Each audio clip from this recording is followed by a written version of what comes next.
મહાકુંભથી પરત ફરતા ગુજરાતીઓની ગાડી પર હુમલાનો આરોપ લાગ્યો છે। દિલ્હી મુંબઈ એક્સપ્રેસ વે પર મધ્યપ્રદેશના રાવટી ગામ પાસે વડોદરાના પરિવારની ગાડી પર હુમલાનો આરોપ। 3 ખાનગી કાર ચાલકો પર પથ્થરમારો થયાનો દાવો થયો છે, જેમાં વડોદરાના એક શ્રદ્ધાળુને ઈજા પહોંચી છે। સમગ્ર મામલે કોઈ ફરિયાદ નોંધાઈ છે કે નહીં તેને લઈને કોઈ સ્પષ્ટ જાણકારી પ્રાપ્ત નથી થઈ, પણ આખી ગાડીમાં કાચના ટુકડા જોવા મળી રહ્યા છે। વિડીયો પણ વાયરલ થયો છે। ગુજરાતની 3 ગાડીઓ કે જેમાં હુમલાની ઘટના બની છે। ખાંભલથી 45 કિલોમીટર આગળ ત્યાં લૂંટફાટ થાય છે। અમારી જોડે 3 ગાડી હતી, એમાં અમારી ગાડીનો કાચ ફૂટેલો છે, બાજુની ગાડીવાળાના પથ્થરમારો થયો છે અને બીજી એવી 2-3 ગાડીઓને નુકસાન થયેલ છે।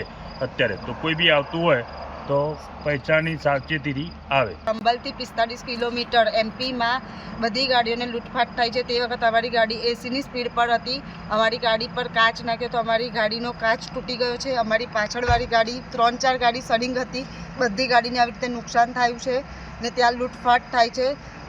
અમે થોડેક આગળ ટોલ નાકા આગળ આવીને પૂછ્યું તો એમને એવું કીધું કે આવી બધી બહુ જ કમ્પ્લેન છે, એટલે આપણી જે ગુજરાતની પબ્લિક ત્યાંથી નીકળવાવાળી હોય તો એક્સપ્રેસ વે પર આવતા આ ટાઈમ સાચવજો। રાતનો 8થી લઈને 12 વાગ્યા સુધીના ટાઈમમાં આવું થાય છે એવું એ લોકોનું કહેવું હતું। ખાંભલથી 45 કિલોમીટર પહેલાં અમારી ગાડી પર પથ્થર મારીને કાચ તોડવામાં આવ્યો છે।